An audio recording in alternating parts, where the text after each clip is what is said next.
राष्ट्र सर्वप्रथम राष्ट्र सर्वप्रथम राष्ट्र सर्वप्रथम राष्ट्रपति द्रौपदी मुर्मू गया में दक्षिण बिहार केंद्रीय विश्वविद्यालय के तीसरे दीक्षांत समारोह में शामिल हुई।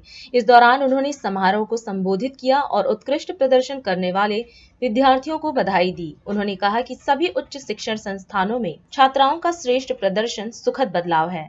ये एक देश और समाज के निर्माण की दिशा में भारत की प्रगति का आधार भी है। उन्होंने कहा कि प्राचीन काल से ही बिहार की ये धरती प्रतिभाओं को विकसित करने के लिए प्रसिद्ध रही है।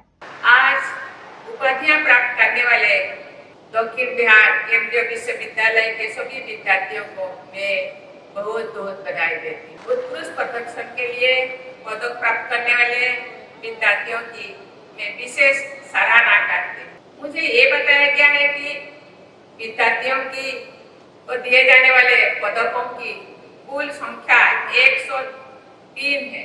इन पदकों में 66 पदक हमारी बेटियों के लिए हासिल किए। मैं पदक विजेता छात्राओं को विशेष बधाई देती हूँ। आज जिन 25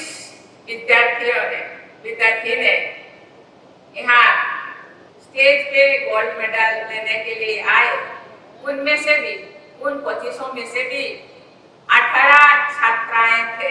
प्राय सभी उच्च शिक्षण संस्थानों में छात्राओं द्वारा श्रेष्ठ प्रदर्शन किया जा रहा है। ये एक बहुत ही सुखद बदलाव है। ये एक बेहतर समाज के निर्माण की दिशा में भारत की प्रगति का ज्ञापक भी है।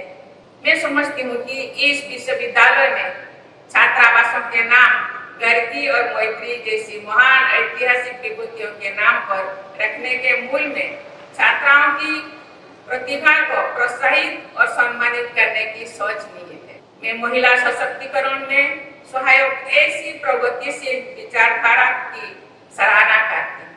सभी देशवासी इस बात पर गर्व का अनुभव करते हैं कि हमारे देश में बिहार की इस धरती पर ही विश्व की पहली लोकतांत्रिक व्यवस्थाएं फली फूली थी। संविधान सभा में अपने समापन भाषण के दौरान बाबा साहेब डॉक्टर बी.आर. अम्बेडकर ने कहा था कि संसदीय प्रणाली के अनेक नियमों को भारत के प्राचीन गणराज्यों और बौद्ध संघों की कार्यप्रणालियों में देखा जा रहा है। भारत के संविधान और आधुनिक गणराज्यों के निर्माण में भी डॉक्टर सच्चिदानंद सिन्हा और बाबू राजेंद्र प्रसाद सिंह बिहार की अनेक विभूतियों ने अमूल्य योगदान दिया।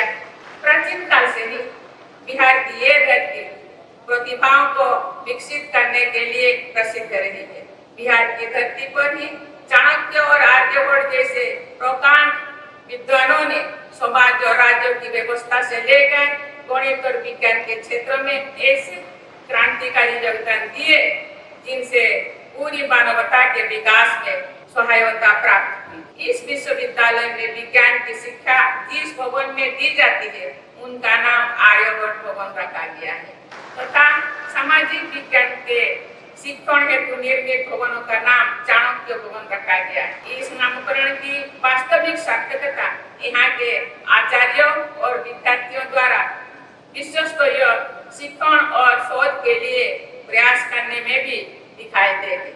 आज देश विदेश में बिहार के प्रतिभाशाली लोग चौथी औद्योगिक क्रांति में अपना योगदान दे रहे हैं। आप सब युवा विद्यार्थी हमारी समृद्ध परंपराओं के संवाहक है।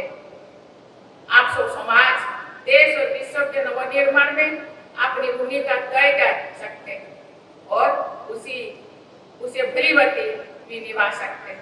मैं आपसे आग्रह करूंगी कि आपके लक्ष्य में अपने विकास के साथ साथ समाज कल्याण तथा परोपकार के मूल्यों को भी स्थान रहे। मैं आपको आश्वस्त करती हूँ कि समाज सेवा एवं और हित के लिए कार्य करने में निजी प्रगति का मार्ग भी प्रशस्त होता है। ऐसे समग्र लक्ष्यों को प्राप्त करने के प्रयासों में भी आपकी उच्च शिक्षा की सार्थकता सिद्ध होगी तो आपकी सफलता के द्वार खुल जाएगा। मैं एक बार फिर आज उपाधियां और पदक प्राप्त करने वाले आप सभी विद्यार्थियों को बधाई देती हूँ। राष्ट्र सर्वप्रथम